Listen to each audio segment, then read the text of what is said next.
तो पहला क्वेश्चन था फाइंड इंटीग्रेटिंग फैक्टर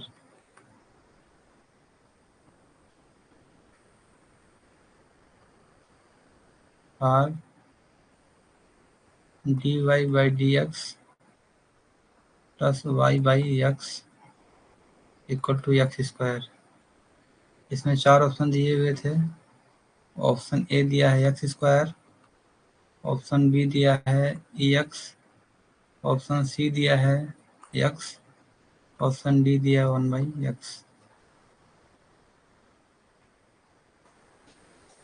तो एक क्वेश्चन जो आपको इस फॉर्म में दिख रहा है dy by dx plus dy equal to Q. और आप पढ़े होंगे तो आपको पता होगा इस तरह का ये फॉर्म दिख रहा है यहाँ पे। जैसे कि इसको ऐसे भी लिख सकते हैं dy by dx plus 1/x y equal to x square. इसमें से जो p है वो भी फंक्शन ऑफ x है और जो q है वो भी फंक्शन ऑफ x है।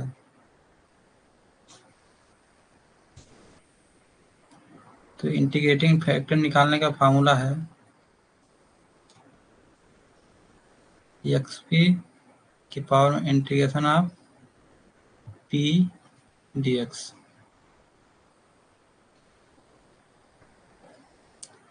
p यहाँ पे क्या है 1/x, y के साथ 1/x ही है तो p का वैल्यू क्या होगा यहाँ पे 1/x ही होगा क्योंकि y के साथ 1/x ही है। तो 1/x dx।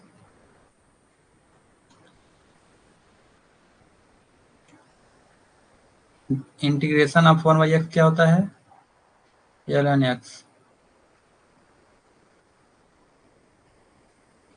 तो exp और ln जहाँ साथ में आया तो क्या होगा, ये दोनों कैंसिल हो जाएंगे। अब सिर्फ बचेगा क्या x। इसका करेक्ट आंसर x होगा। ये समझ में आ रहा है कि नहीं?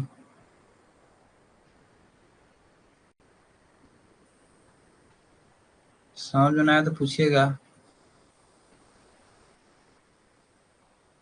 क्वेश्चन नंबर 2 है solve dy by dx plus y equal to ex given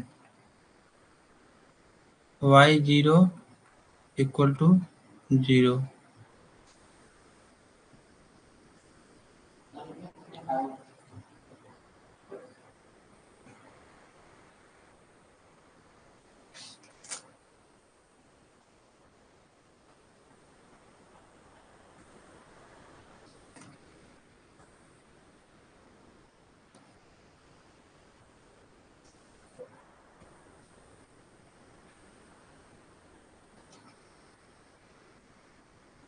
ये भी आपको इसी के फॉर्म में दिख रहा है जैसे dy by dx plus 1 into y equal to ex। तो किसका फॉर्म में दिख रहा है dy by dx plus py equal to q।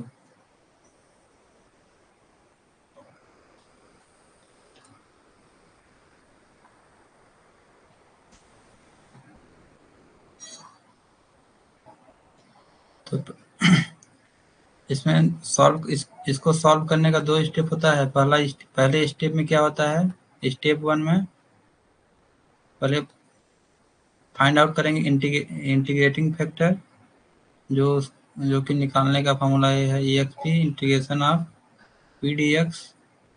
और स्टेप 2 क्या है,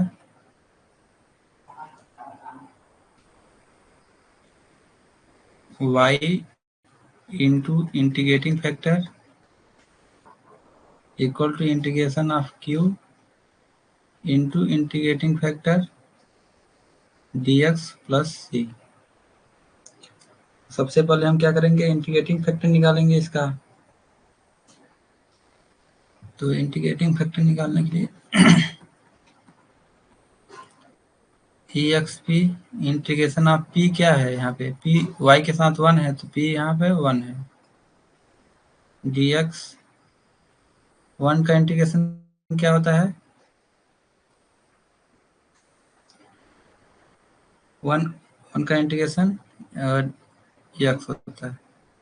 तो इंटीग्रेटिंग फैक्टर क्या आ गया, ई एक्स। अब इसका सोल्यूशन निकालेंगे, स्टेप 2 करेंगे। तो y इंटू इंटीग्रेटिंग फैक्टर क्या है, ई एक्स है, इक्वल टू क्यू क्या है यहाँ पे, क्यू यहाँ पे ई एक्स है। तो E x into integrating factor, integrating factor क्या है, ई एक्स है, डी एक्स प्लस सी। इसका इंटीग्रेशन है यहाँ पे।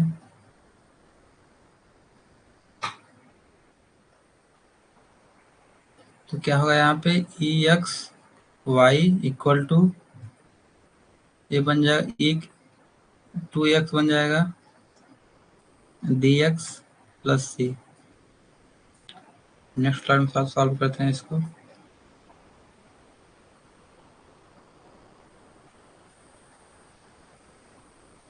तो स्लाइड में क्या था, E x Y equal to integration of E की पावर में 2x प्लस सी।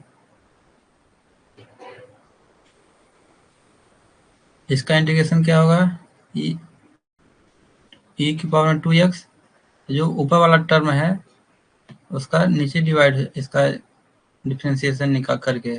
2x का डिफ्रेंसिएशन क्या होता है 2, तो नीचे में 2 आ जाएगा प्लस सी। और क्वेश्चन में देखेंगे तो क्या बोला था, यहाँ पे गिवन y0 इक्वल टू 0,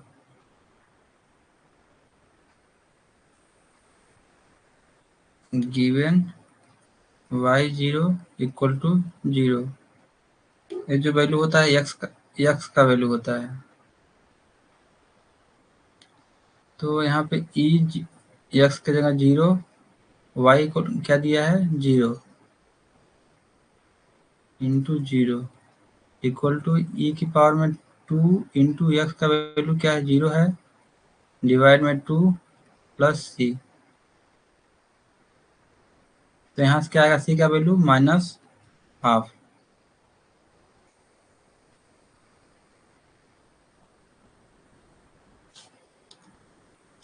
अब जब पुट करेंगे सी का वैल्यू इस इक्वेशन में, putting value of c in 1, e x Y equal to e to equal to 2x by 2 minus half.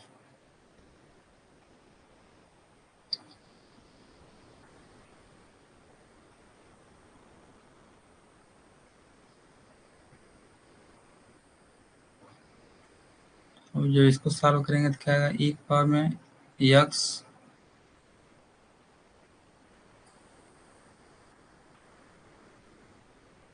Y, denominator common है तो नीचे 2 आ जाएगा, ई की पावर में 2x -1, और वाई इक्वल टू क्या आ गया, ई की पावर में 2x -1 बाई 2 ई की पावर में x। या तो इसको ऐसे भी लिख सकते हैं आप, एक ई एक्स यहाँ से कटेगा तो ऊपर में बचेगा ई एक्स, और नीचे क्या बच यहाँ हो गया, क्या होगा माइनस ई एक्स बाई 2। इसका करेक्ट आंसर ए होगा।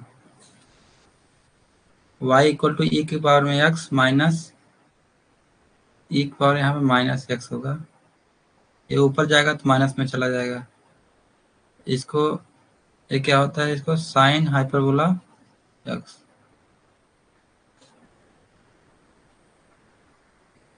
क्वेश्चन नंबर 2 समझ में आया है? क्वेश्चन नंबर 2 फिर से समझा दीजिए ना। ओके,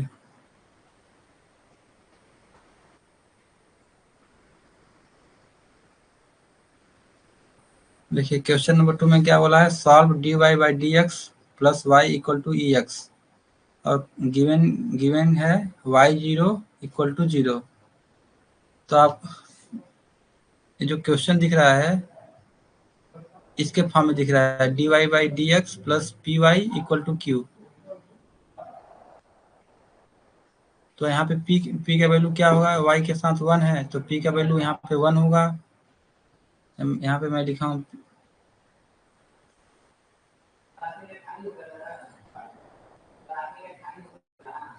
यहाँ पे जो p का वैल्यू 1 है और q का वैल्यू क्या है, e की पावर में x।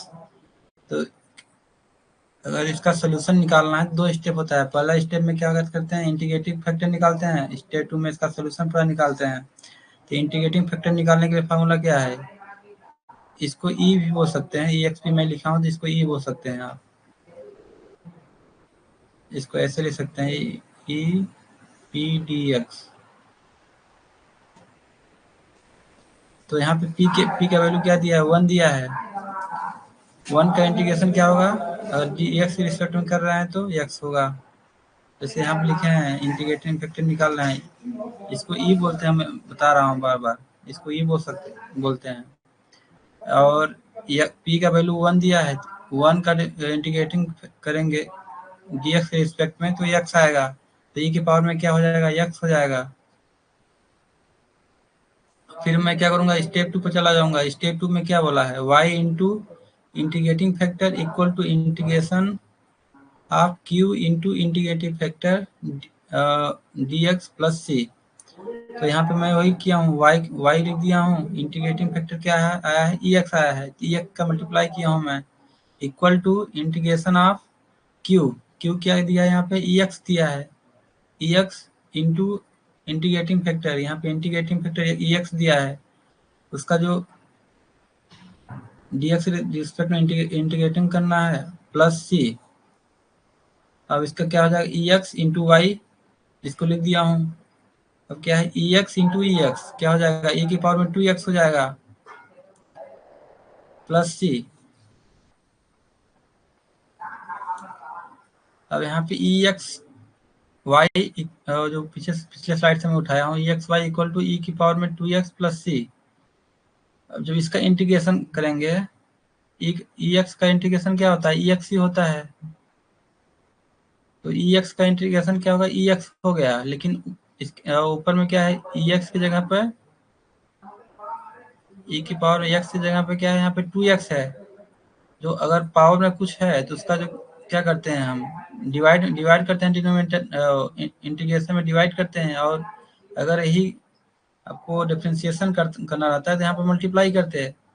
लेकिन इसमें क्या करना है, इंटीग्रेशन करना है। इंटीग्रेशन करना है तो क्या है, जो वैल्यू ऊपर दिया है इसका डिफरेंशिएशन करके नीचे डिवाइड कर देना है। तो 2x का डिफरेंशिएशन क्या होगा, 2 होगा।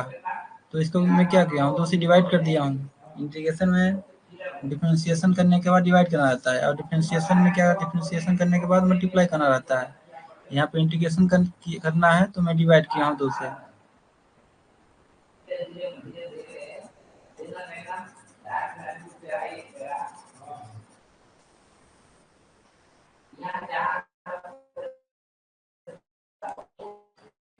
क्वेश्चन में क्या दिया है, y 0 इक्वल टू 0 बोला है। अगर x के इक्वल टू 0 पुट करेंगे तो y 0 होगा। इसका मतलब होता है x के जगह, मतलब ये x का वैल्यू है, अगर x के जगह पे 0 रखेंगे तो y का वैल्यू 0 होगा। तो वही मैं किया हूँ, ई एक्स है, एक्स की जगह 0 में रख दिया, इंटू वाई का वैल्यू यहाँ पे 0 दिया है, equal to e into 2 into x का वैल्यू यहाँ पे 0 है, 0 में कर दिया हूँ, डिवाइड बाई 2 है प्लस सी। ऐसा इसलिए करो, मेरे को सी का वैल्यू निकालना है। तो सी का वैल्यू कैसे, यहाँ पे ई की पावर में 0 है, उसका वैल्यू 1 होता है। 0 equal to 1 by 2 plus C. तो सी इक्वल टू -1/2 आएगा यहाँ से। जब इस c का वैल्यू इस इक्वेशन नंबर 1 में पुट करते हैं तो ex नीचे लिखते हैं e की पावर में x into y equal to e की पावर में 2x/2 माइनस हाफ। इसको मैं डायरेक्ट नीचे उतार रहा हूँ इससे सेम। इसका देखिए डिनोमिनेटर कॉमन है तो 2 नीचे आ गया, e की पावर में 2x माइनस 1। अब मैं क्या किया हूँ, इसको ex से इसको डिवाइड किया हूँ। जब इस साइड मल्टीप्लाई में आया है तो इस साइड आएगा डिवाइड में हो जाएगा। e की पावर में 2x माइनस 1 2 इंटू ex। अब मैं इसको क्या किया हूँ, जैसे e की पावर में 2x थोड़ा सा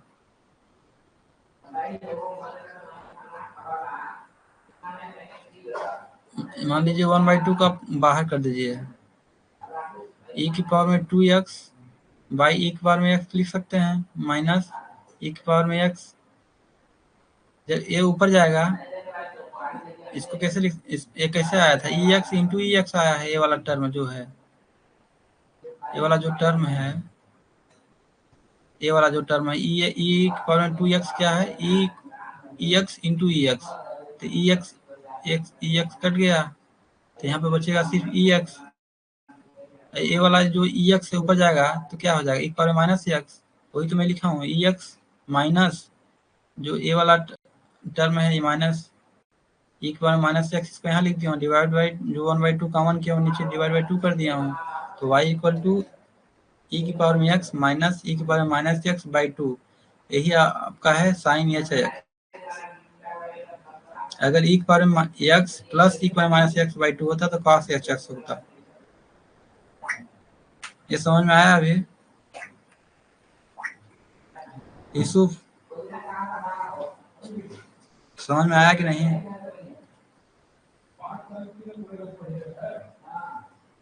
यूसुफ रिप्लाई कीजिए।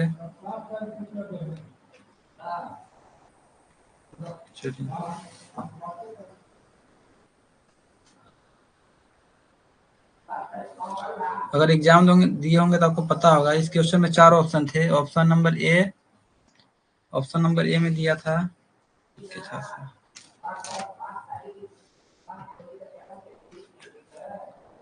y इक्वल टू e की पावर में x माइनस 1। ऑप्शन बी दिया है आपका y इक्वल टू e की पावर में x प्लस 1। ऑप्शन सी दिया था y equal to x e की पावर में x। और ऑप्शन डी जो दिया है y equal to E X minus X. इन चारों ऑप्शन से आपका आंसर मैच नहीं किया होगा, तो जो ऑप्शन दिया था वो गलत दिया था इस क्वेश्चन में। अगर आप चेक करना चाहते हैं तो चेक भी कर सकते हैं।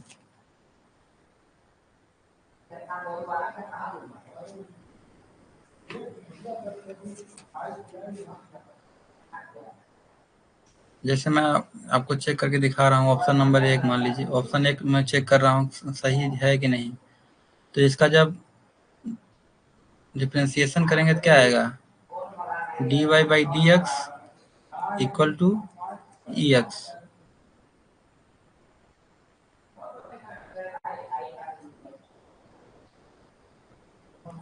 और क्वेश्चन में क्या दिया था, dy by D x plus Y equal to E x.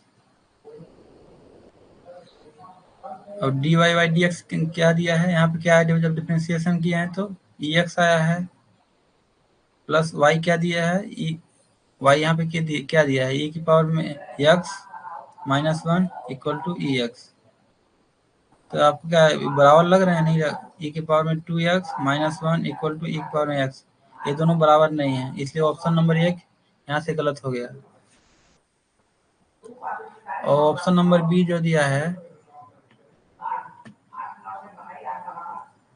इस ऑप्शन बी को जब डिफरेंशिएशन करेंगे तो क्या आएगा, dy by D x equal to E x. और क्वेश्चन दिया है dy by D x plus Y equal to E x. यहाँ पे क्या होगा, e की पावर में x प्लस y के वैल्यू ऑप्शन बी से लेना है, y इक्वल टू ई की पावर में x plus 1 plus 1 equal to x, ये भी बराबर नहीं है, तो इसलिए ऑप्शन नंबर बी भी गलत हो गया। ऑप्शन सी चेक कर रहा हूँ फिर से। इसको जब डिफरेंशिएशन करेंगे ऑप्शन सी को, d Y by D x equal to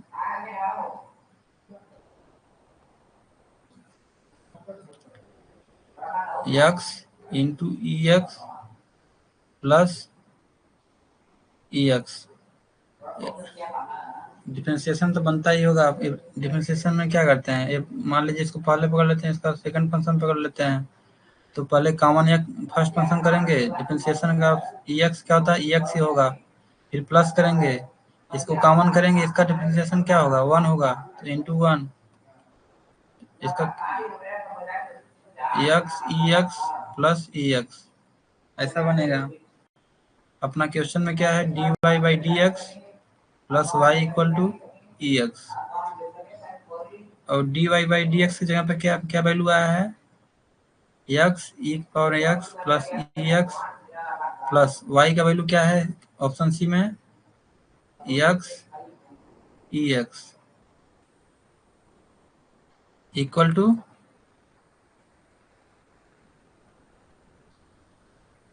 E X है। तो क्या होगा यहाँ पे, two x E x plus E x equal to E x, ये दोनों बराबर नहीं है, इसलिए ऑप्शन सी भी गलत है।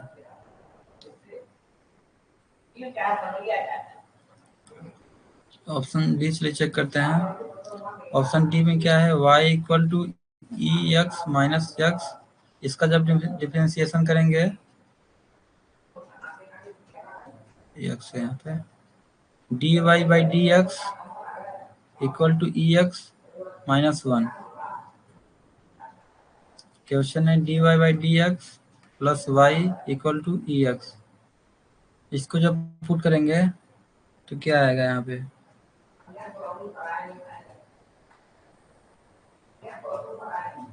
ई की power d Y by D x क्या, ई की पावर में एक्स माइनस 1 प्लस वाई का वैल्यू दिया है ई की पावर में x minus x equal to E x. इसको जब सॉल्व करेंगे तो क्या आएगा, ए टू ई एक्स हो जाएगा माइनस एक्स माइनस 1, ये भी बराबर नहीं है ई एक्स, इसलिए ऑप्शन डी भी गलत हो जाएगा।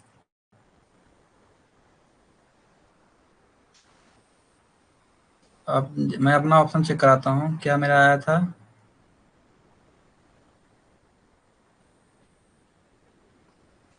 y इक्वल टू ई की पावर में एक्स माइनस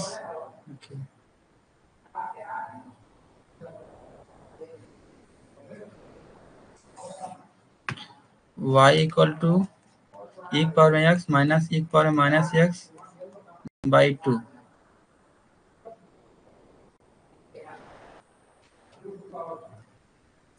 इसका जब डिफरेंशिएशन करेंगे क्या आएगा, d Y by D x, E x का डिफरेंशिएशन क्या होगा, ई एक्स होगा माइनस, इसका डिफरेंशिएशन क्या होगा, ई की पावर माइनस एक्स, और माइनस एक्स का डिफरेंशिएशन क्या होगा, माइनस 1, तो माइनस 1 इंटू माइनस क्या होगा, या प्लस हो जाएगा, डिवाइड बाई 2। अब क्वेश्चन में दिया है D Y by D x plus Y equal to E X. अपना D Y by D x क्या है, ई पावर में X plus E power minus x by 2 plus इसका भी वैल्यू कितना है, ई पावर में x minus E power minus x by 2 equal to E x. इसको जब सॉल्व करेंगे तो क्या होगा, अब दोनों का दो कॉमन करके इस साइड भेज देते हैं तो क्या होगा, ई पावर में X plus E power minus x plus E power में एक्स माइनस ई पावर में माइनस एक्स इक्वल टू 2 यहाँ से ए कट जाएगा, अब क्या बचेगा 2 इक्वल टू 2 ये दोनों बराबर हो गए, इसलिए जो इसका करेक्ट आंसर जो होगा y इक्वल टू, इसको मान लीजिए ऑप्शन नंबर ई, इसका करेक्ट आंसर होगा y इक्वल टू ई की पावर में एक्स माइनस ई की पावर माइनस एक्स बाई 2। अगर आप MMT3 का एग्जाम दिए होंगे तो आपको पता होगा।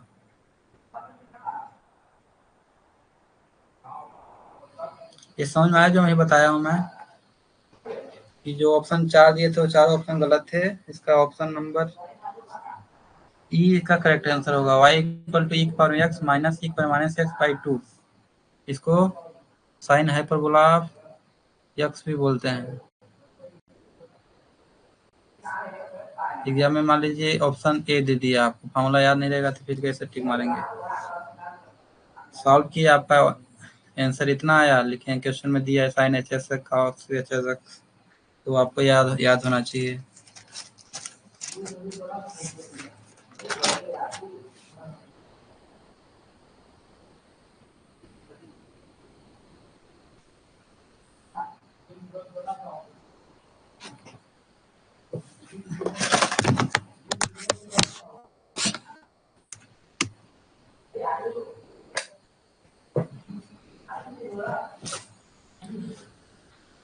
चलिए फिर क्वेश्चन नंबर 3 की तरफ बढ़ते हैं। क्वेश्चन नंबर 3 में बोला है what is the necessary condition for a differential equation M D x plus N D Y equal to 0 to be checked.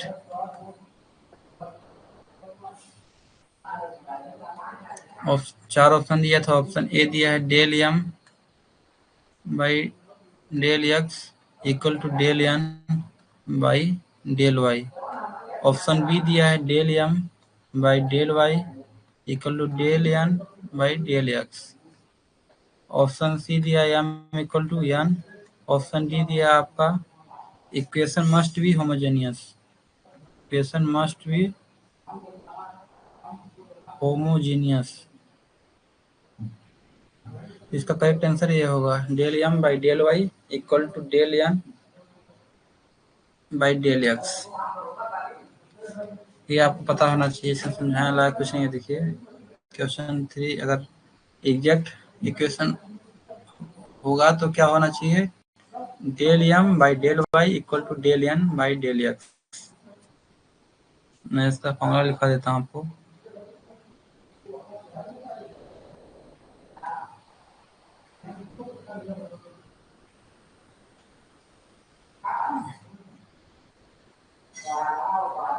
Term of N not containing X D Y equal to C.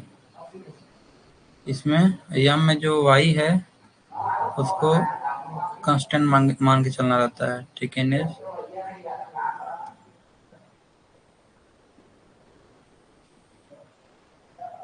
इसमें कुछ नहीं था समझाने लगा, इसको ये पता होना चाहिए आपको।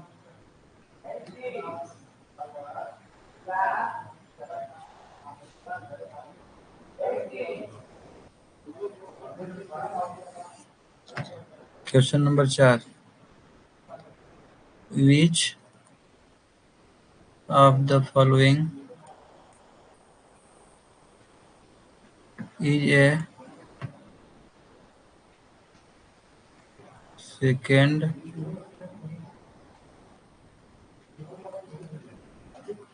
Order linear differential equation. Option A दिया है d square Y by D x square plus 2y equal to sine x. Option B दिया है आपका d Y by D x square plus Y equal to 0। Option C दिया है y d square by D x square equal to x. Option D दिया है इसमें आपका d square Y by D x square plus y square equal to x. इसने पूछा है कि which of the following is a second order linear differential equation. 4 option दिया, इसमें से कौन सा second order linear differential equation है, इसमें आपको चूज करना है कौन सा है कौन सा नहीं है। तो इसका जनरल फॉर्म क्या होता है?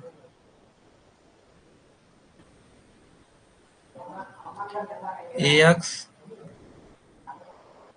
D square Y by D x square plus B X D Y by D x plus C x Y equal to F X.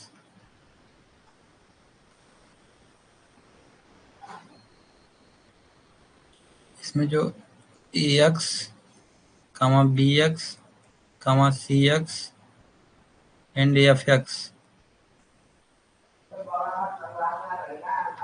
must be function of x और कांस्टेंट। इसमें जो A X B X C X और F X है वो तो या तो function of x हो या तो कांस्टेंट हो।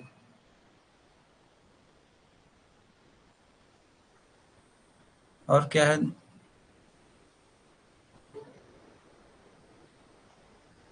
Equation must be linear in y and its derivative.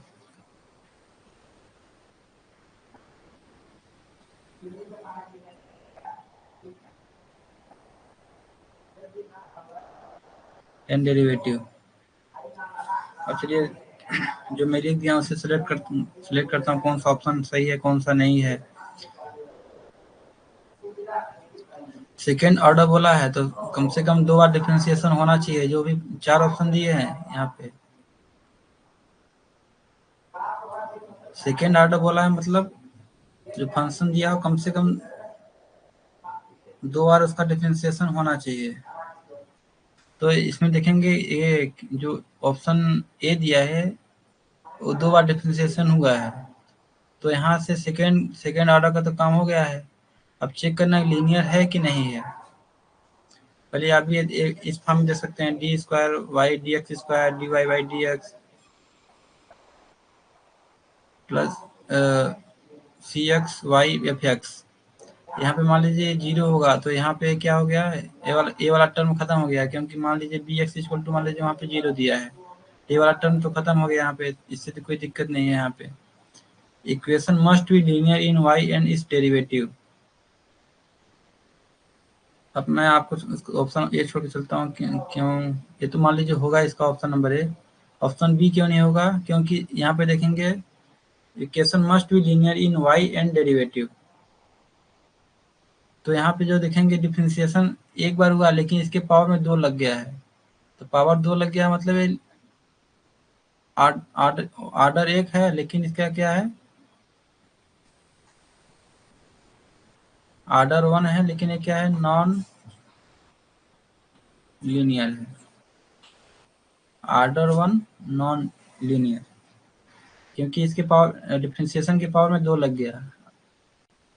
अब यहाँ पे जब देखेंगे आप ये सेकेंड ऑर्डर का तो है, सेकेंड ऑर्डर इसलिए क्योंकि ये 2 बार डिफरेंशिएशन हुआ है, ए वाला फंक्शन देखेंगे आप तो। लेकिन क्या है यहाँ पे, यहाँ पे मैं बोल रहा हूँ ए X B X C x F x जो भी हो वो या तो फंक्शन ऑफ एक्स हो या तो कांस्टेंट है, लेकिन यहाँ पे देखेंगे क्या है, फंक्शन ऑफ वाई है, इसलिए नॉन लीनियर हो गया।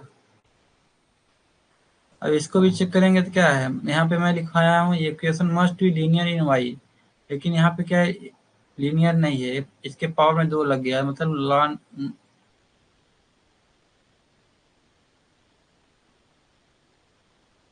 Order but non linear.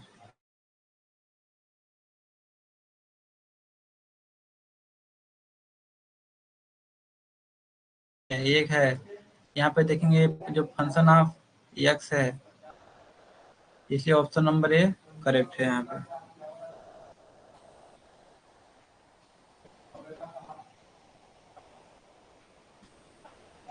इसको नोट डाउन करके चलते चलिएगा, क्योंकि आपको बाद में दिक्कत होगी। इसको लिखे रहेंगे तो आपके लिए बेनिफिशियल रहेगा। मैं लिख के पढ़ा रहा हूँ इसीलिए, नहीं तो पीडीएफ बना के ला के 5 नंबर के चल जाता मैं। लिख रहा हूँ तो आप भी लिखते जाइए अच्छे से। जो भी एमएमटी हो रहा है एग्जाम, उसका जो भी क्वेश्चन में आपको डाउट हुआ हो उसका नोट डाउन अच्छे से करके रखिएगा।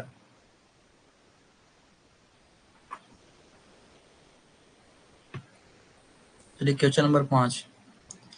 क्वेश्चन नंबर 5 में which of the following is a linear differential equation. 4 option दिया। ऑप्शन ए दिया है y dy/dx plus y equal to x. Option B दिया है d square y dx square plus dy/dx equal to 0। Option C दिया है आपका dy/dx plus 3y equal to sine x. Option D दिया है यहाँ dy/dx equal to y square plus x. यहाँ पे देखेंगे तो क्या है, यहाँ पे यहाँ पिछली बार बोला था कि यहाँ पे क्या होना चाहिए, फंक्शन ऑफ एक्स होना चाहिए, जो भी डिफरेंशियल फंक्शन है। लेकिन यहाँ पे क्या है, फंक्शन ऑफ वाई है, तो ये क्या हो गया, नॉन लीनियर। इसको चेक करेंगे तो क्या है, यहाँ पे जो डिफरेंशियल फंक्शन है सेकेंड ऑर्डर है, लेकिन इसके पावर में क्या है, 2 है। इसके पावर में कुछ नहीं होना चाहिए। अगर पावर में कुछ लग गया तो क्या हो जाएगा, नॉन लीनियर।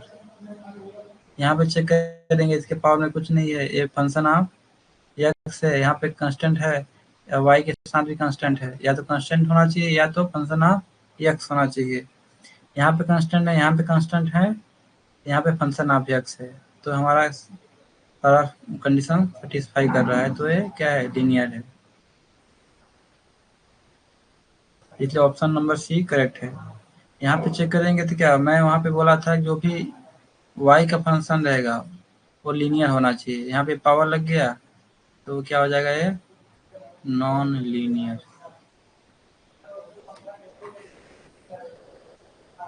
समझ में आया तो पूछ सकते हैं, कमेंट बॉक्स में जरूर कमेंट करें। Question number 6। What does the term stall refers to in a fan performance? What does the term stall refers to in a fan performance? पहला दिया है ओवर ईटिंग। ऑप्शन बी दिया है आपका sudden drop in pressure. Sudden drop in pressure. Option C दिया है आपका increase in RPM. Increase in RPM. Option D दिया है आपका मैक्सिमम इफिशियंसी। Maximise efficiency.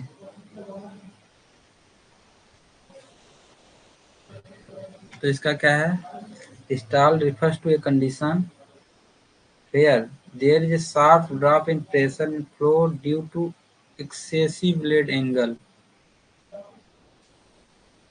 जो फैन का ब्लेड है वो जो एंगल बनाता है, ब्लेड एंगल हॉरिजॉन्टल के साथ, वो कुछ ज़्यादा हो जाता है। मतलब जैसे मान लीजिए ब्लेड एंगल 45 डिग्री पर है, लेकिन इंस्टॉल कंडीशन में क्या हो गया, मान लीजिए 70 डिग्री पे हो गया, तो उस समय क्या होगा, ज़्यादा रेजिस्टेंस होगा। ज़्यादा रेजिस्टेंस हुआ तो क्या होगा इसमें, रेजिस्टेंस ज़्यादा पैदा करेगा वो, जिससे क्या होगा, स्मूथ फ्लो नहीं हो पाएगा। स्मूथ फ्लो नहीं हो पाएगा तो क्या होगा, जो भी फैन का एफिशिएंसी रहेगा उसको कम करेगा। तो क्या होगा इसमें, sudden drop in pressure.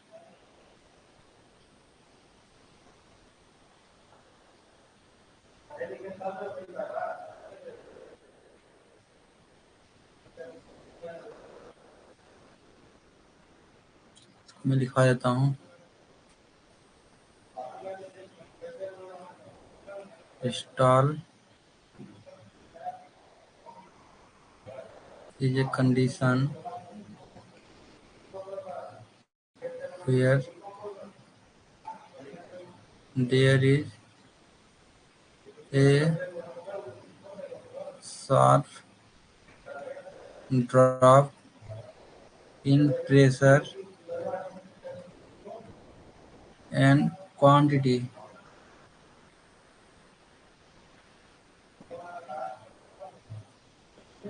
due to excessive blade angle or resistance। इससे क्या होगा, रेजिस्टेंस ज़्यादा होगा तो क्या होगा, डिसरप्ट disrupting smooth flow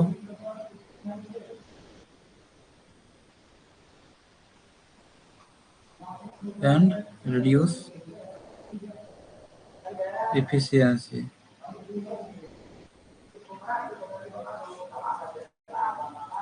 तो स्टॉल कंडीशन में क्या होगा, ब्लेड एंगल बढ़ जाएगा, जिससे रेजिस्टेंस ज़्यादा पैदा होगा। रेजिस्टेंस ज़्यादा तो कम क्वांटिटी कम फ्लो होगा, मतलब स्मूथली फ्लो नहीं हो पाएगा, जिससे कि फैन का इफिशियंसी कम होगा। मान लीजिए क्वांटिटी घट रहा है तो क्वांटिटी घटेगा तो प्रेशर भी कम होगा, जिसे आप पढ़े हुए होंगे, P equal to r q square. दोनों डायरेक्टली प्रोपोर्शनल है, तो क्वांटिटी अगर कम हो रहा है तो प्रेशर भी कम होगा, तो प्रेशर ड्रॉप होगा, तो सडन ड्रॉप इन प्रेशर इसका करेक्ट आंसर है।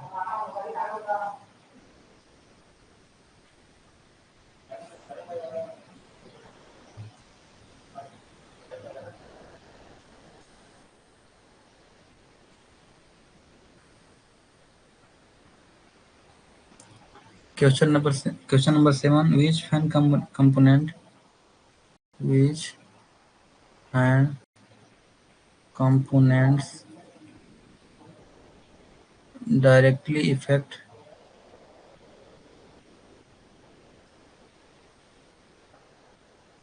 the angle of attack। Option A दिया है इसमें शाफ्ट, ऑप्शन बी दिया है आपका इम्पेलर,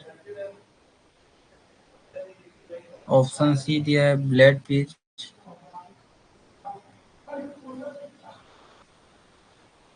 ऑप्शन डी दिया है आपका वैल्यूट केसिंग। तो शाफ्ट होता है इसमें,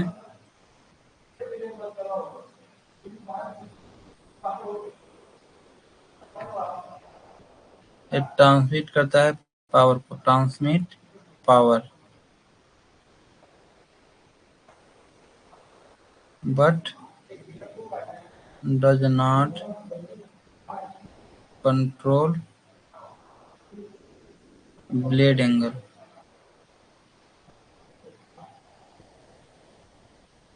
इम्पेलर क्या है, रोटेटिंग असेंबली है।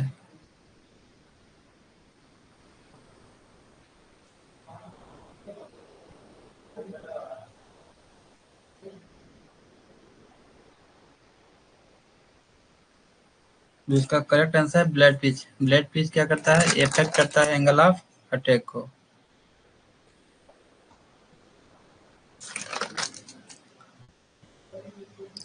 वैल्यूट केसिंग क्या है, guide air flow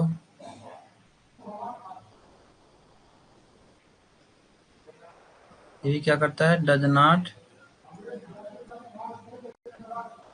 influence blade angle.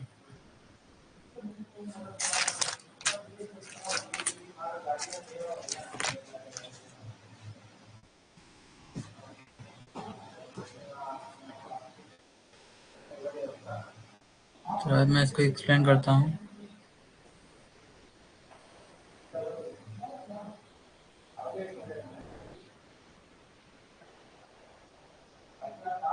Angle of attack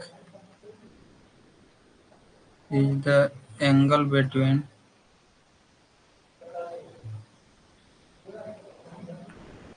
the chord line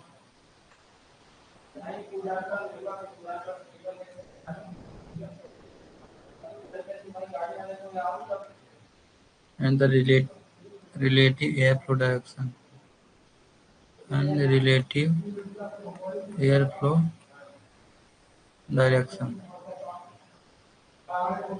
तो क्या है, मान लीजिए यहाँ इधर से हवा आ रही है,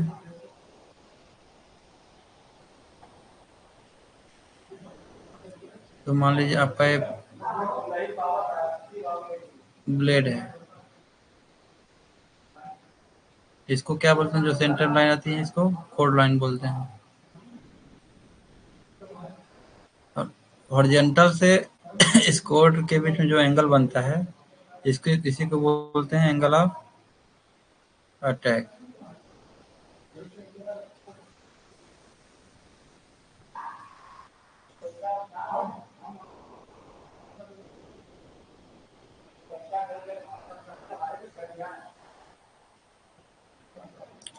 अब ब्लेड पिच क्या होता है, adjustable in some fan, adjustable in some fans, control the angle by changing the orientation of, control the angle by changing the orientation of blade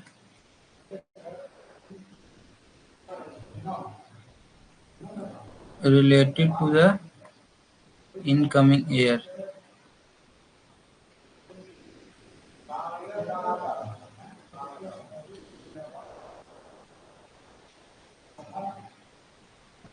तो ब्लेड पिच का काम क्या है,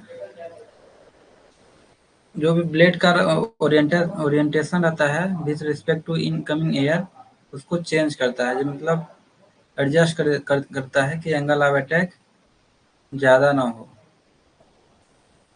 जिससे कि हमारा, इससे क्या होगा एडजस्ट करने से,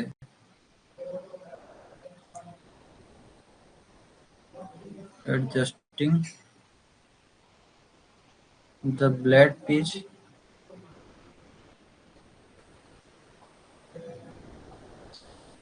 alter the angle of attack, optimizing performance for different flow condition and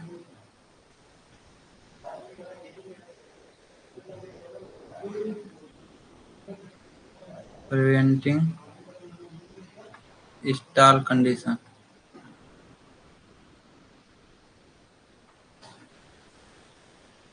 तो ब्लेड पिच का काम वही है कि ब्लेड का ओरिएंटेशन चेंज करना with respect to incoming air. इससे क्या होता है कि जो फैन का परफॉर्मेंस है ऑप्टिमाइज हो जाता है विद डिफरेंट फ्लो कंडीशन. इसमें आपको एंगल ऑफ अटैक बता दिया, एंगल अटैक क्या होता है, ब्लेड पिच क्या होता है, ब्लेड पिच से क्या फायदे हैं, इस समय इसको लिखवा दिया हूँ आपको, इसको अच्छे से याद करके रखिएगा. तो इसका करेक्ट आंसर क्या है, ब्लेड पिच. ब्लेड ब्लेड जो ब्लेड पिच होता है वो क्या करता है, एंगल ऑफ अटैक को डायरेक्टली अफेक्ट कर सकता है। ब्लेड पिच का काम ही यही है कि ओरिएंटेशन चेंज करना ब्लेड का with respect to incoming air. जब ओरिएंटेशन चेंज करेगा ब्लेड का इनकमिंग एयर से तो ही तो होता है angle of attack. Incoming air यहाँ है, इसका ओरिएंटेशन चेंज करेगा जब, या तो फैन के इधर ब्लेड को इधर करेगा या इधर करेगा, तो एंगल ऑफ अटैक को डायरेक्टली चेंज करता है ब्लेड पिच।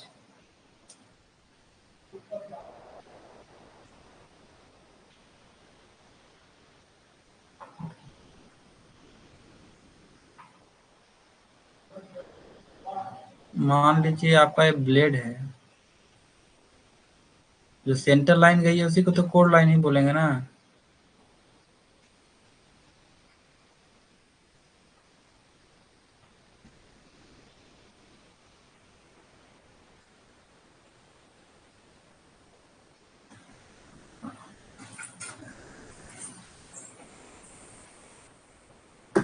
घर में फैन तो देखे ही होंगे आप। फैन का पंखी होता है, मान लीजिए ये पंखी है, अच्छे से मैं नहीं बना पा रहा हूँ, मान लीजिए ये पंखी है, जो उसका सेंटर से एक लाइन मान ली गुजरा, उसको क्या बोलते हैं? Code line. इसमें समझने का क्या है भाई? Code line. कोड लाइन मान लीजिए कोड लाइन हो गया, और जो इनकमिंग एयर का जो हॉरिजॉन्टल पाथ है, उसका और सेंटर लाइन से जो भी एंगल बनेगा उसको बोलते हैं एंगल ऑफ अटैक।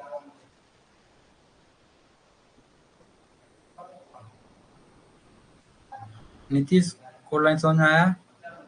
चलिए ठीक है, इसको नोट डाउन करके रखिएगा। मैं पढ़ाने के लिए मेहनत करके आता हूँ भाई।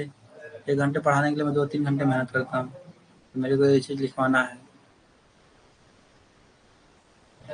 मैं डायरेक्ट बता देता कि ब्लेड पिच इसका करेक्ट आंसर होगा, मैं आगे बढ़ जाता। लेकिन मैं चाहता हूँ कि अच्छे से आप लोग भी नोट डाउन कीजिए।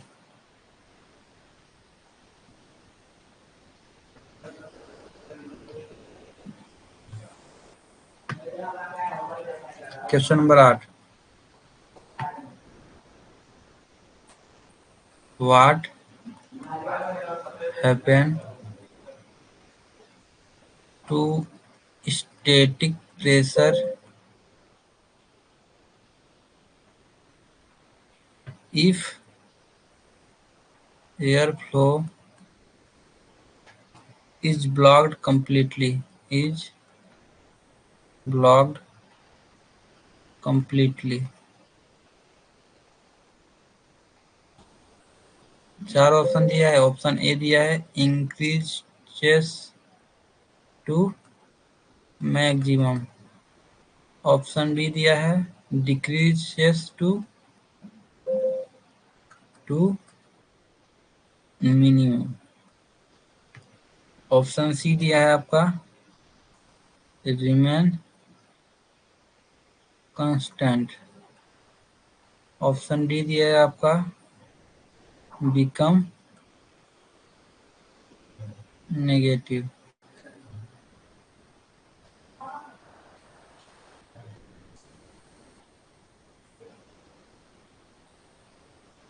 तो इसका करेक्ट आंसर क्या होगा? Increases to maximum. तो आप देखे होंगे, जो ट्रेनिंग किया हुआ उसको पता होगा, जो नहीं किया उसको पता नहीं होगा। मान लीजिए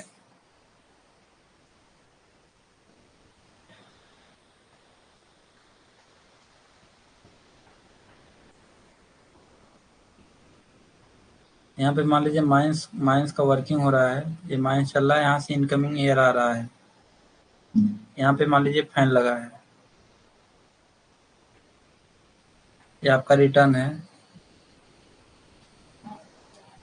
तो क्या बोल रहा है? एयर फ्लो को डायरेक्ट पूरा एकदम ब्लॉक, इसको मान लीजिए पूरा पूरा ब्लॉक हो गया।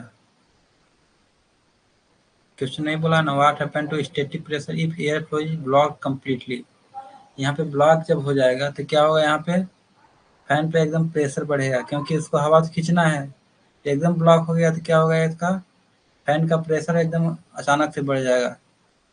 जो इसी से पता चलता है, माइंस जैसे जो भी वेंटिलेशन ऑफिसर रहेगा उसको पता चल जाता है कि कहीं कहीं पाथ में कुछ रूप फॉल हो गया, या तो पाथ मेरा ब्लॉक हो गया है। उसको इससे कम्प्लीटली पता चल जाता है कि माइंस माइंस में कहीं रूफ फॉल हो गया है, तो रूफ फॉल हो गया मतलब फैन का प्रेशर बढ़ जाना है, क्योंकि उसका जो एयर फ्लो का जो पाथ है एकदम ब्लॉक हो गया है। ब्लॉक हो जाने से क्या होता है, फैन का प्रेशर बढ़ जाता है। प्रेशर क्यों बढ़ जाता है मतलब उसको ज़्यादा ताकत लगाना पड़ेगा हवा को खींचने के लिए। कंप्लीटली ब्लॉक हो गया है मतलब जो इसका प्रेशर है एकदम इंक्रीजेस टू मैक्सिमम एकदम हो जाता है, जिसका हाईएस्ट प्रेशर लेवल आता है वहाँ तक पहुँच जाता है। एक कंडीशन आप मान लीजिए यहाँ, जैसे क्वांटिटी यहाँ से जा रहा है, लेकिन मान लीजिए यहाँ यहाँ से लीक होके हवा डायरेक्ट यहाँ जा रहा है, तो उस कंडीशन में क्या होगा, जो फैन का प्रेशर क्या होगा, कम हो जाएगा। तो वेंटिलेशन ऑफिसर ये समझ जाए कहीं कहीं पे मेरा लीकेज है।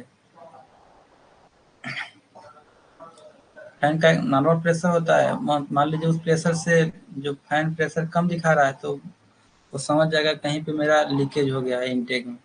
यहाँ से लीक होके हवा इधर ही चला जा रहा है, तो उसको कम प्रेशर लगाना पड़ रहा है फैन को। और ज़्यादा रूट करेगा तो ज़्यादा रेजिस्टेंस बनेगा, ज़्यादा रेजिस्टेंस होगा, ज़्यादा प्रेशर लगाना पड़ेगा फैन को। तो पास से ही लीक हो गया तो फैन का प्रेशर ड्रॉप होगा। अगर कहीं ब्लॉकेज हो गया तो क्या होगा, उस कंडीशन में जो उसका फैन का प्रेशर होगा वो मैक्सिमम चला जाएगा। इसको ये इसको ये भी एक और बोलते हैं, क्या बोलते हैं,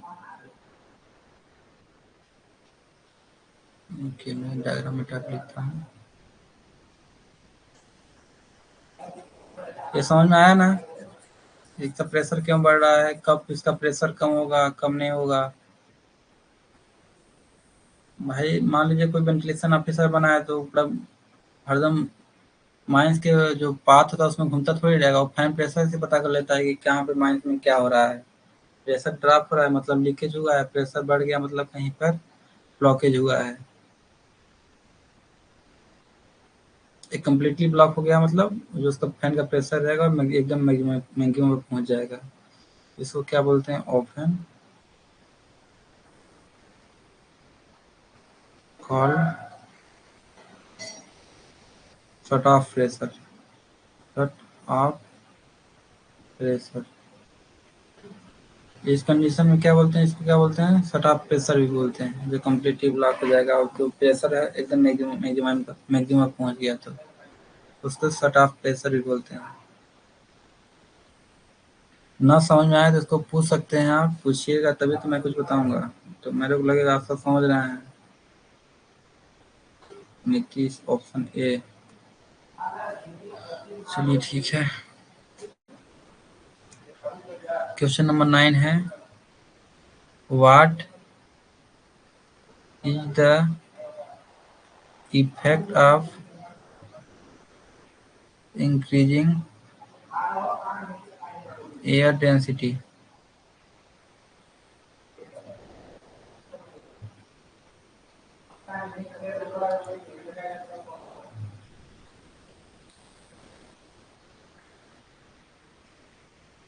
ऑन फैन पावर रिक्वायरमेंट।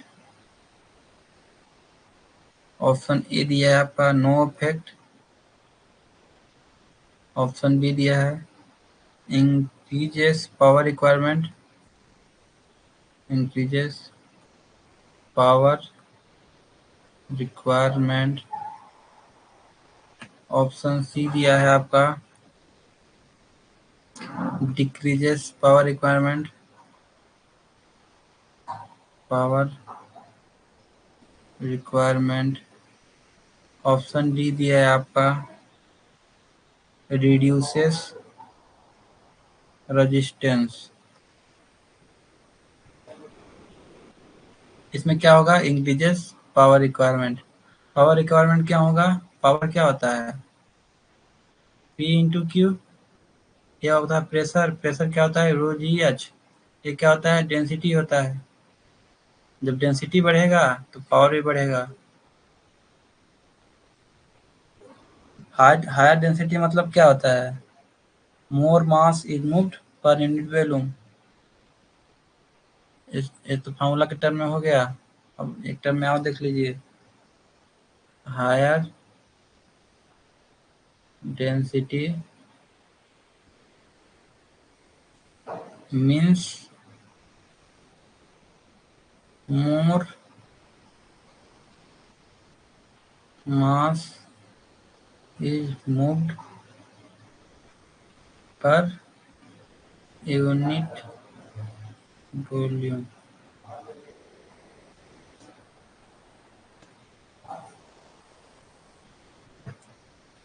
इसका तो एकदम फार्मूला से क्लियर था कि पावर जब डेंसिटी बढ़ेगा तो पावर रिक्वायरमेंट भी बढ़ेगा, क्योंकि पावर का फार्मूला होता है प्रेशर इनटू क्वांटिटी। अब प्रेशर क्या होता है, रो जी H.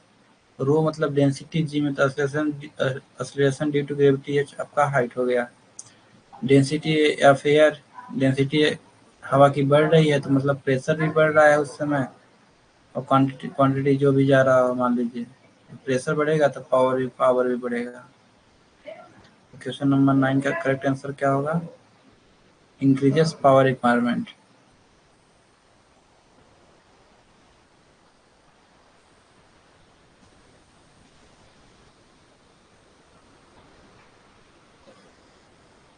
Question number 10,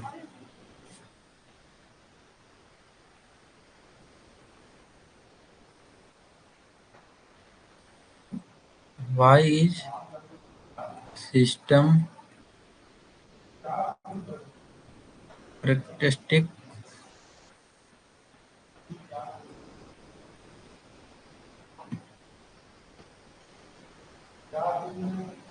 curve is important in fan selection। Option A दिया है आपका flow efficiency efficiency. Option B दिया है आपका indicated indicate stall region. Option C दिया है matches matches system resistance with fan curve. Option D दिया है आइडेंटिफाई ब्लेड डिजाइन।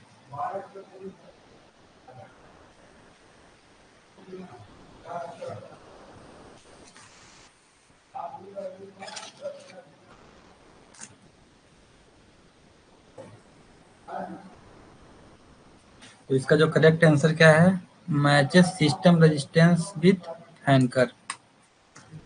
तो सिस्टम कर्व क्या होता है, system curve represent pressure loss in the duct system at different air flow rate.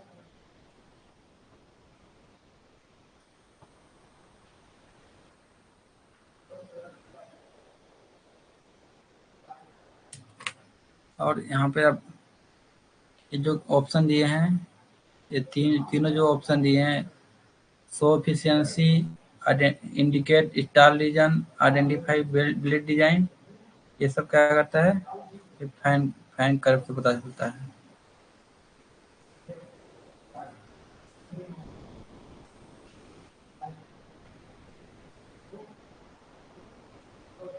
और मैं थोड़ा थ्योरेटिकल पोर्शन साथ लिखवाता हूँ आप लोगों को।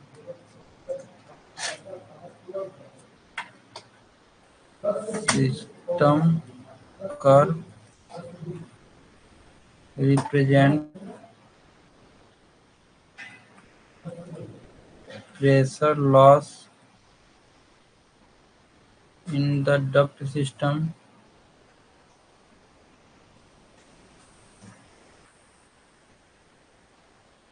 at different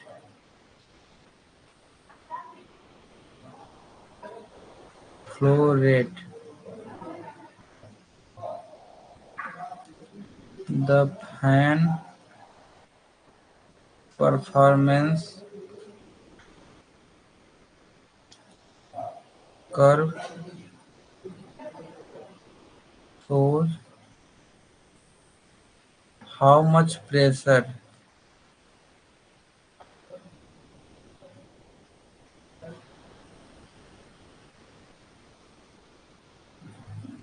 The fan curve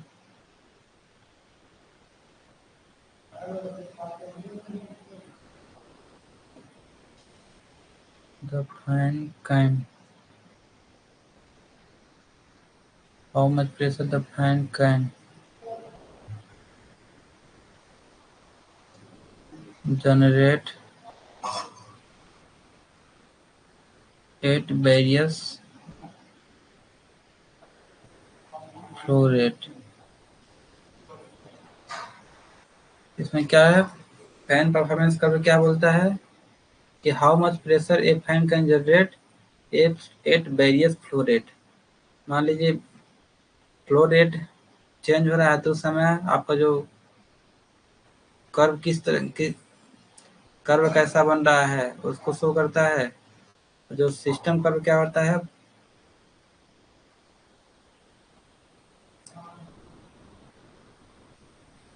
system curve क्या होता है, रिप्रेजेंट करता है pressure loss in duct system at different flow rate. तो इसको क्या, इसको और बोल सकते हैं, क्या बोलते हैं इसको, ऑपरेटिंग पॉइंट।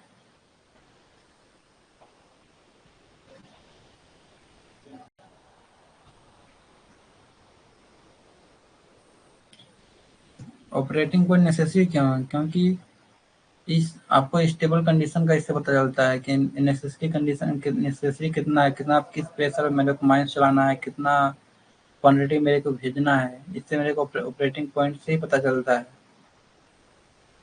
तो why is system characteristic curve is important in fan selection. इसका करेक्ट आंसर है matches system resistance with fan curve. मान लीजिए माइंस जो चल रहा है, इस माइंस का आपको एकदम रेजिस्टेंस पता होना चाहिए, वो आपके फैन कर्व से मैच होना चाहिए, तभी तो उसके अनुसार आप क्वांटिटी भेज पाएंगे और फैन का प्रेशर मेंटेन कर पाएंगे। अब मान लीजिए फैन प्रेशर, फैन का जो कैपेसिटी है फैन, मान लीजिए कम का है या ज़्यादा प्रेशर बन रहा है, मतलब ज़्यादा रेजिस्टेंस लग रहा है, तो पहले माइंस का जो रेजिस्टेंस है इसको आप कम कम करेंगे। माइंस का रेजिस्टेंस कम कैसे कर सकते हैं, जैसे आप पैनल चला रहे हैं सीरीज में, मान लीजिए ये आपका पैनल है, आपको इसको सीरीज में चला रहे हैं, तो उस कंडीशन में क्या होगा, जैसे आप पढ़े होंगे प्रेशर इक्वल टू के S Q square by A Q. तो इस कंडीशन में क्या होगा, जो यस जो होता है ये रबिंग सरफेस होता है, रबिंग सरफेस।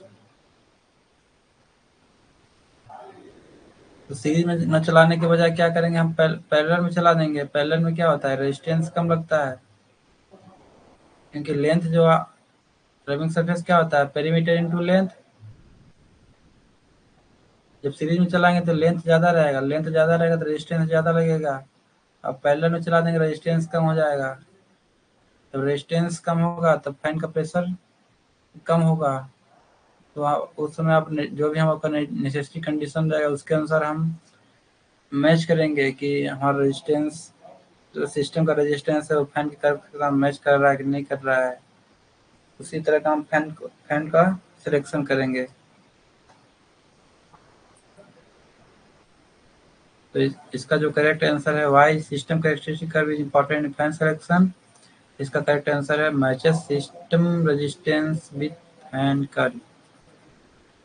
इसको और बोल सकते हैं ऑपरेटिंग पॉइंट मान लीजिए।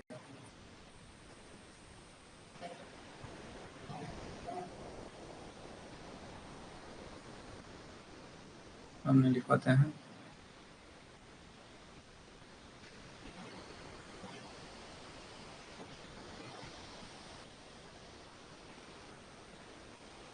सिस्टम रेजिस्टेंस मोर रेजिस्टेंस ही है ना सर, मोर।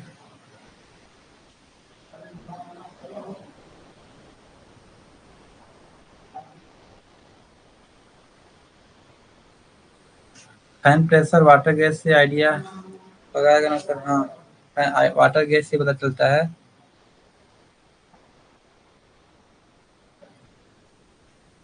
हाँ माइन रेजिस्टेंस ही है सिस्टम रेजिस्टेंस, और जो फैन का प्रेशर होता है वो वाटर गैस से ही पता करते हैं।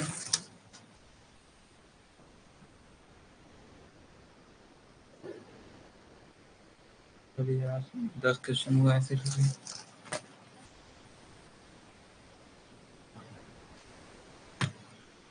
Question number 11।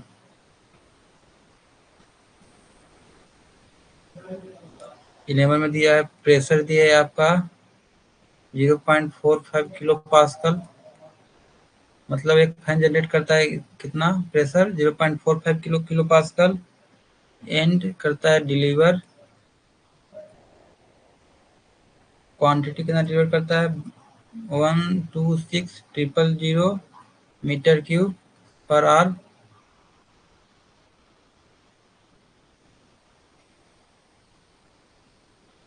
तो इसमें क्या पूछा है what is static power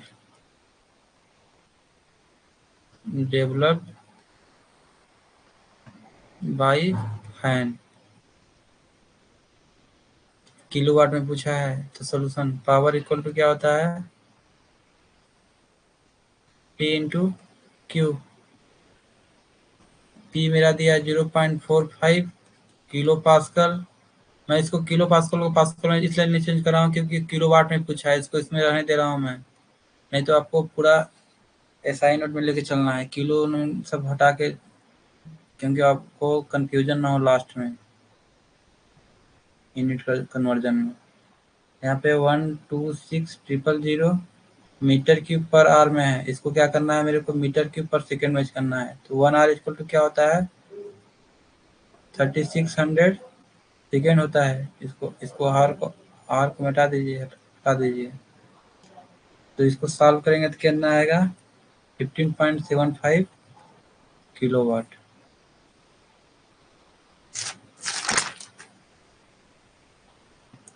question number 12। A fan has dia of 1.5 meter and runs at 720 rpm. Find blade tip speed।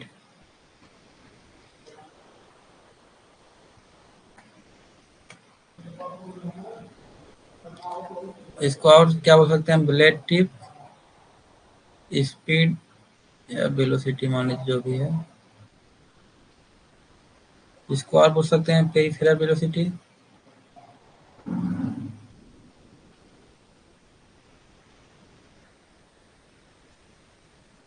Tangential velocity, और क्या बोल सकते हैं रोटेशनल टिप।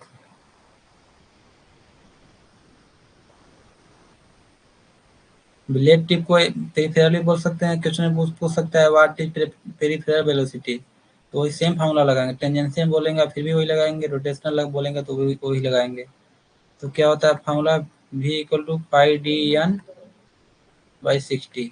पाई डी कितना दिया है 1.5 इंटू एन कितना दिया है 720 बाई 60। तो कितना आएगा इसका solution 56.54 metre second.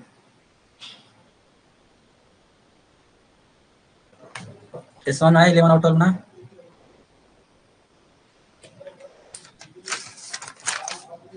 Sir question question 11 में काइनेटिक प्रेशर भी पूछ सकता है क्या 11 में? ओके।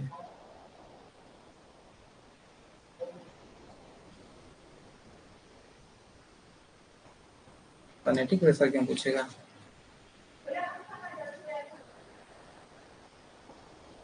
नहीं पूछेगा काइनेटिक प्रेशर, पता नहीं क्या पूछेगा भाई। प्रेशर तो दिया ही है पहले से ही है।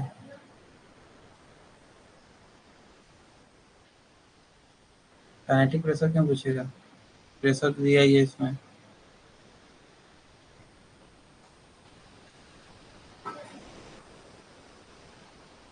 दो चीज पता रहेगा तभी तभी तो तीसरा चीज निकालेंगे, जब पता ही नहीं रहेगा एक चीज से तो दो चीज थोड़ी निकाल सकते हैं।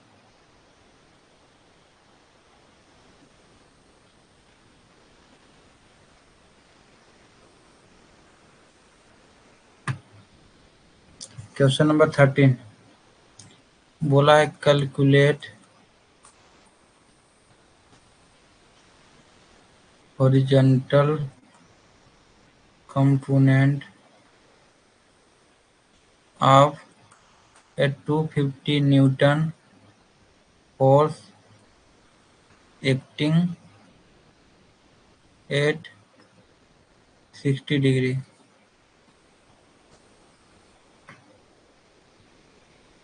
ये 60 डिग्री है, यहाँ पे 250 न्यूटन फोर्स हो रहा है, तो इसका क्या बोला है, हॉरिजॉन्टल कंपोनेंट निकालना है। हॉरिजॉन्टल कंपोनेंट क्या होगा इसका, यही तो इसका हॉरिजॉन्टल कंपोनेंट होगा। इसका एक हॉरिजॉन्टल कंपोनेंट होगा, एक वर्टिकल कंपोनेंट होगा।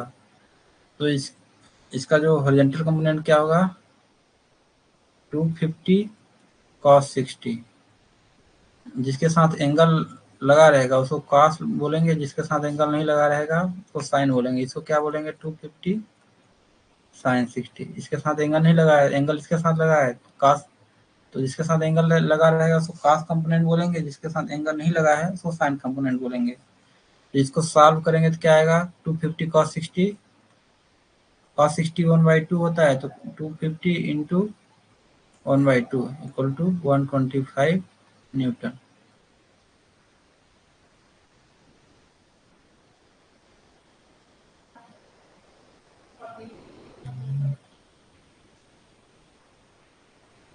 तो समझ में आ गया नीतीश इसको ना।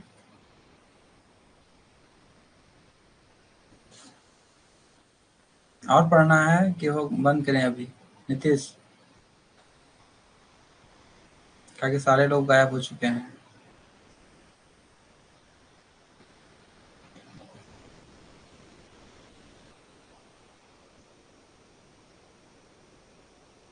तो फिर क्वेश्चन नंबर 14 करवाता हूँ मैं। ए डक्ट है, a duct 60 metre long and 0.4 metre in dia carries air at 2.5 meter per second. Find pressure loss। इसमें दिया है विस्कोसिटी कितना दिया है, 1.8 into 10⁻⁻5 pascal second.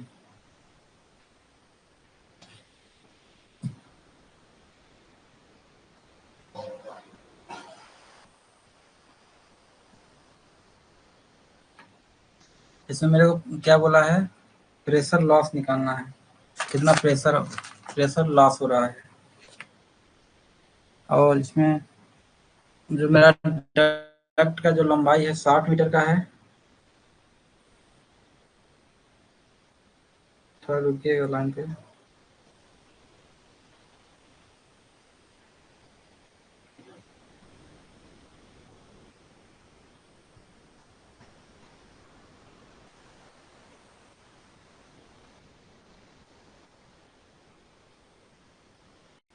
Question number 14 है ना, चलिए। इसमें 4 ऑप्शन दिए हुए हैं क्वेश्चन नंबर 14 में। ऑप्शन ए दिया था आपका 0.108 पास्कल, ऑप्शन बी दिया है आपका 0.135 पास्कल, थोड़ा जीरो अच्छे से लिखता हूँ, 0.135 पास्कल। ऑप्शन सी दिया है आपका 0.091 पास्कल। ऑप्शन डी दिया है आपका 0. क्या ही दे दिया भाई, तो लगातार हो गया।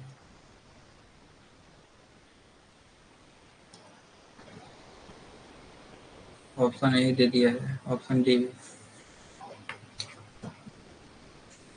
तो इसमें प्रेशर लॉस निकालना है, जो कि 60 मीटर का डक्ट का लंबाई है और 0.4 मीटर का डक्ट का डायामीटर है, और जो हवा का वेलोसिटी है जो 2.5 मीटर पर सेकेंड है, और जो विस्कोसिटी लग रहा है 1.8 इंटू 10⁻⁻5 पास्कल सेकेंड का लग रहा है।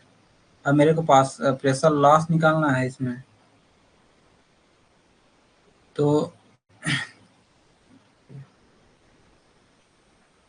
जहां भी आपको डर्ट का केस दिखे वहां पे क्या कौन सा फॉर्मूला लगाना है, डार्सी बीसबैक का फार्मूला लगाना है।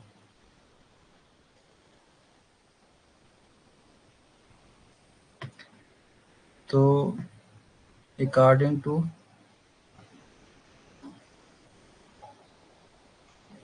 डार्सी बीसबैक इक्वेशन,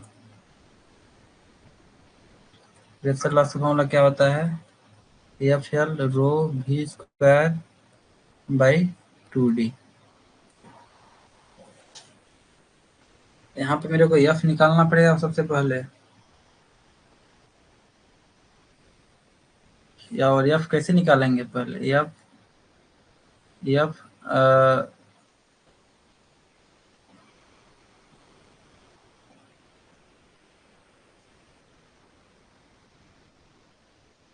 लेमिनार के लिए अलग होता है और टर्बुलेंट के लिए अलग होता है। लेमिनार फ्लो कब होगा, जब रेनॉल्ड्स नंबर नहीं कम रहेगा 2000 से, यही रेनॉल्ड्स नंबर जब 2000 से ज़्यादा हो जाएगा तो क्या हो जाएगा, टर्बुलेंट फ्लो होगा। इसको जानते हैं क्या बोलते हैं, डार्सी बीसबैक कांस्टेंट है या, तो इसको निकालने के लिए या पहले रेनॉल्ड्स नंबर निकालना पड़ेगा, अगर लेमिनार फ्लो है तो 2000 से कम होगा, और टर्बुलेंट फ्लो है तो रेनॉल्ड्स नंबर 2000 से ज़्यादा होगा। अब 3 केस पढ़े होंगे कि 2000 से कम है तो लेमिनार पर है, 2000 से 4000 के बीच में मॉडरेट और 4000 से ऊपर टर्बुलेंट, ऐसा पढ़े होंगे आप लोग। लेकिन एयर फ्लो कंडीशन में दो ही टाइप के लगभग होते हैं, लेमिनार में रेनॉल्ड्स नंबर 2000 से कम और टर्बुलेंट में 2000 से ज़्यादा। तो सबसे पहले मेरे को क्या करना पड़ेगा, रेनॉल्ड्स नंबर निकालना पड़ेगा। तो रेनॉल्ड्स नंबर का फॉर्मूला क्या होता है, इसको लिखता हूँ, रेनॉल्ड्स नंबर होता है V D rho by mu, viscosity है। यहाँ पे वी के अंदर दिया है 2.5, डायमीटर दिया है 0.4, यह है डेंसिटी 1.2, डेंसिटी ऑफ एयर होता है ना, डेंसिटी ऑफ एयर। विस्कोसिटी कितना दिया है 1.8 इंटू 10 पावर में -5। जब इसको सॉल्व करेंगे तो कितना आएगा, 6 कामा इतना रेनॉल्ड्स नंबर आ रहा है। यहाँ से आपको क्लियरली पता चल जा रहा है कि टर्बुलेंट फ्लो है मेरा। तो टर्बुलेंट फ्लो के लिए कौन सा एफ का फॉर्मूला क्या होता है, एफ इक्वल टू 64/RE, ये लेमिनार के लिए होता है। एफ इक्वल टू 0.316 RE की पावर में -0.25, ये होता है टर्बुलेंट के केस में।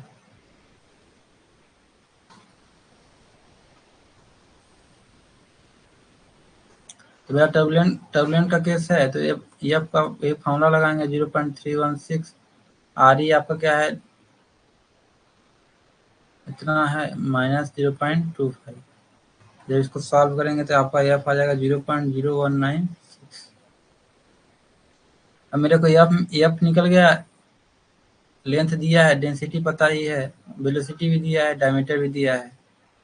तो डेल पी निकालेंगे, एफ कितना है 0.0196 इंटू लेंथ कितना दिया है 60 मीटर का,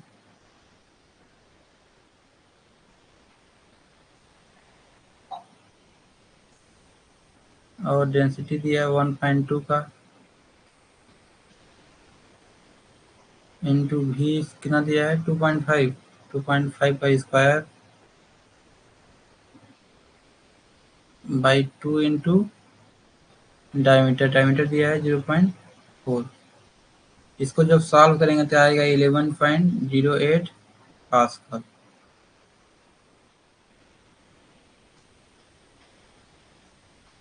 लेकिन ऑप्शन में चेक करेंगे तो क्या है, नहीं दिया है, तो ऑप्शन नंबर डी लिखिए 11.08 पास्कल करेक्ट आंसर होगा।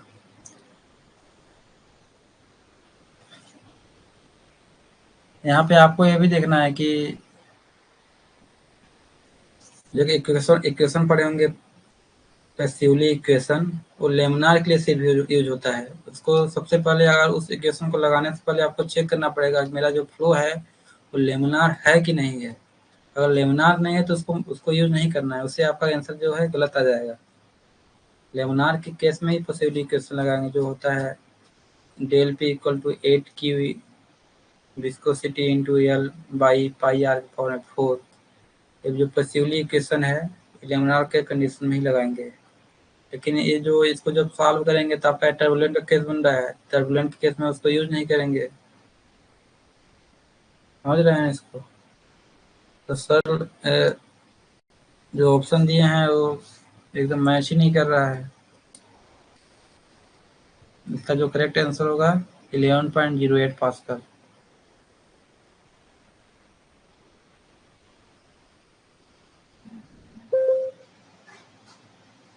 नहीं नहीं, लेनार्ड फ्लो के लिए रेनॉल्ड्स नंबर 2000 से कम होना चाहिए। एक 23 को कहाँ कौन पढ़ा दिया नीतीश?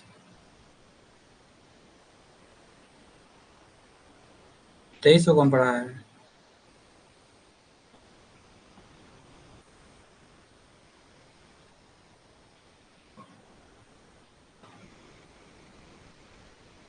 लेबनार के केस में रेनॉल्ड्स नंबर 2000। नहीं नहीं, लेबनार के केस में रेनॉल्ड्स नंबर 2000 से कम होता है। 2000 से ऊपर हो गया तो मतलब वो टर्बुलेंट फ्लो हो गया। तीन केस पढ़े होंगे, तीन केस पढ़े होंगे कि 2000 से कम है तो लेमिनार, 2000 से 4 के बीच में मॉडरेट, 4000 से ऊपर टर्बुलेंट। लेकिन एयर के केस में दो ही होता है, लेमिनार और टर्बुलेंट। 2000 से कम है तो लेमिनार, 2000 से ऊपर है तो टर्बुलेंट। अब मैं इसका सब फॉर्मूला भी लिखवा दिया हूँ, इसको नोट डाउन करके रखिएगा अच्छे से।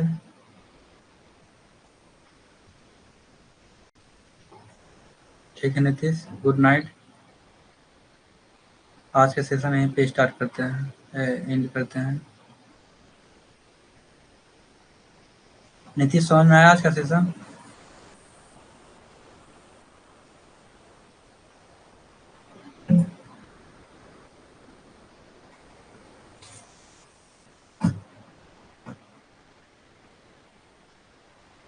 प्रेशर कहाँ पे था?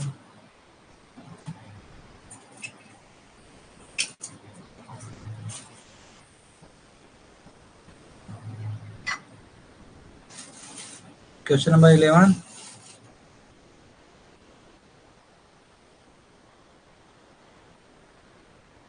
Question number 11 Nitish, Nitish